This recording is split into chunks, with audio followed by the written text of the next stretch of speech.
Hello கனிங் channel people, நம்மளோட பிஜிலி ரமேஷ் அவர்கள் இப்போ உயிரிழந்துட்டார் அப்படின்ற நியூஸ் நமக்கு நல்லாவே தெரியும். ஸோ அப்படி இருக்கும் சமயத்தில் அவர் பயன்படுத்துகிற நிறைய பொருட்களை இப்போ நிறைய வந்து ஹோம்ஸ்க்கும் சரி, நிறைய வந்து முதியோர்கள் இன்னும் நிறைய பேர் முடியாதவங்க எல்லாருக்குமே வந்து அந்த ட்ரெஸ்ஸஸ்லாம் வந்து பிரித்து கொடுக்க போகிறாங்க அப்படின்னு சொல்லி ஒரு சில தகவல்கள் சொல்லிட்டு இருக்காங்க. ஸோ அது என்னன்னு சொல்கிறேன் வாங்க.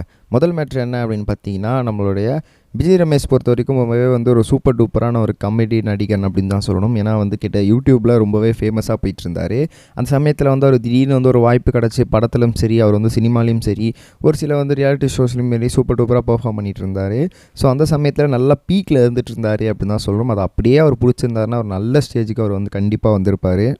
ஸோ அந்த மாதிரி சமயத்தில் அவர் நிறைய வந்து ஈவெண்ட்டுக்கு போகிறதெல்லாம் சரி, நிறைய வந்து இன்டர்வியூஸ்க்கெலாம் போயிட்டு இருந்தாருனால, ஸோ அதனால் வந்து எல்லாத்துலேயுமே வந்து அவருக்கு வந்து ட்ரெஸ்ஸஸ் அப்படின்றது கொடுக்கப்பட்டிருக்கு. அவருமே வந்து பர்சனல் ட்ரெஸ்ஸஸ் வாங்கியிருக்காரு. ஸோ நம்ம வீட்டில் இருக்கும்போது போடுறது சரிப்பா, ஒரு இன்டர்வியூக்கு போகும்போது நம்ம வந்து ஒரு அளவுக்காவது வந்து ஒரு டீசெண்டாக ட்ரெஸ் பண்ணணும். ஒரு அவார்ட் ஃபங்க்ஷன் போகிறோம், அப்படி இல்லைனா வந்து ஏதாவது ஒரு ஷோஸ்க்கு போகிறோம், சம்திங் ஏதாவது ஒரு இடத்துக்கு போகிறோம் அப்படின்னா அங்கே வந்து நம்ம ஒரு டீசெண்டாக ட்ரெஸ் பண்ணியிருக்கணும் அப்படின்னு சொல்லி நிறைய புது ட்ரெஸ்ஸஸ்லாம் வந்து வாங்கி வச்சுருந்தாராம். அட்லீஸ்ட் வந்து ஒரு 20 ட்ரெஸ்ஸஸாவது புது ட்ரெஸ்ஸஸ் இருக்கும் அப்படின்ற மாதிரி சொல்லியிருந்தாங்க. அந்த 20 ட்ரெஸ்ஸஸில் அவர் வந்து ஒரு 5 ட்ரெஸ்ஸஸ் தான் திரும்ப ரிட்டனாக போட்டிருப்பாரு. மிச்சம் 15 ட்ரெஸ்ஸை அப்படியே எடுத்து தான் வச்சிருக்காரு. ஸோ அது எங்கேயாவது வெளியே போனால் அதை வந்து நம்ம கண்டிப்பாக போடலாம், ஒரு பெரிய பெரிய செலிபிரிட்டிஸை பார்க்கலாம் அப்படின்னு சொல்லி வச்சுருந்தாராம். அந்த ட்ரெஸ்ஸஸ் இப்போ எதுவுமே வியர் பண்ணாமல் அவர் வந்து இருந்ததுனால அது எல்லாமே ஃப்ரெஷ்ஷாக புதுசாக அப்படியே இருக்குது. ஸோ அதனால் அவர் என்ன பண்ண போகிறாரு அப்படின்னு பார்த்தீங்கன்னா, அவங்க ஃபேமிலி மெம்பர்ஸ் எல்லாருமே சேர்ந்து அந்த ட்ரெஸ்ஸஸ்லாம் வந்து நிறைய முதியோர்கள் இல்லத்துக்கு கொடுக்க போகிறாங்களாம்.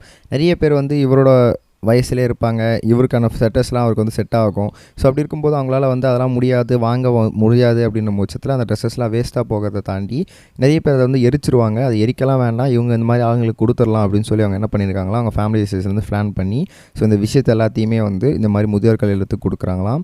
ஒரு சில ட்ரெஸ்ஸஸ்லாம் மட்டும் வந்து அவங்க ஒய்ஃப் வந்து அவங்க ஹஸ்பண்ட் ஆகாமல் எடுத்து வச்சுக்கிறாங்க. மிச்சம் எல்லா ட்ரெஸ்ஸஸுமே அவங்க வந்து தானம் பண்ண போகிறாங்க அப்படின்னு சொல்லியிருக்காங்க. ஸோ இந்த விஷயம் பயங்கர ப்ரௌடாக இருந்தது எல்லாருக்குமே. ஸோ இதை பற்றி என்ன நினைக்கிறீங்க அப்படின்றத மறக்காம கமெண்ட்ஸில் பதிவு பண்ணுங்கள். ரெண்டாவது ஒரு முக்கியமான விஷயம் என்ன அப்படின்னு பார்த்தீங்கன்னா, ரீசெண்டாக மலையாள இண்டஸ்ட்ரீஸில் நிறைய வந்து உமன் ஆக்ட்ரஸ்க்கு நிறைய விஷயங்கள் நடந்துச்சு அப்படின்னு சொல்லி அவங்க என்ன பண்ணியிருந்தாங்கன்னா, மீ2 அப்படின்றத வச்சு கிளைம் பண்ணியிருந்தாங்க.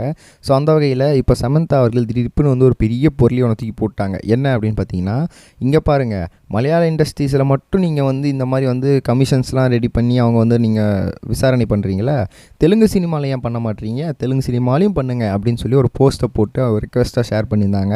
ஸோ இதை பார்த்த நிறைய பேர், ஆஹா இவங்க போட்டிருக்காங்கன்னா அப்போ வந்து தெலுங்கு சினிமாலையும் இந்த மாதிரி ஏதோ நடக்குது போல இருக்குது இல்லை, அதனால தான் வந்து சமந்தா சொல்லியிருக்காங்க. ஸோ கண்டிப்பாக வந்து தெலுங்கு சினிமாலையுமே வந்து இந்த மாதிரி வந்து ஒரு சில இன்வெஸ்டிகேஷன் நடத்தி தான் ஆகணும் அப்படின்னு சொல்லி நிறைய பேர் இப்போ வந்து கிளைம் பண்ண ஆரம்பிச்சிட்டாங்க. ஸோ இதை பற்றி நீங்கள் நினைக்கிறீங்கன்னு சொல்லி கமெண்ட்ஸ் சொல்லுங்கள். நம்ம நெக்ஸ்ட் வீடியோ பேக்கேஜ் பை. இது வரைக்கும் கனெக்டிங் டிவிக்கு சப்ஸ்கிரைப் பண்ணனா மறக்காமல் சப்ஸ்கிரைப் பண்ணிக்கங்க. உடனடி அப்டேட்ஸ் பெறுவதற்கு நோட்டிஃபிகேஷன் பெல்லையும் கிளிக் பண்ணிக்கங்க.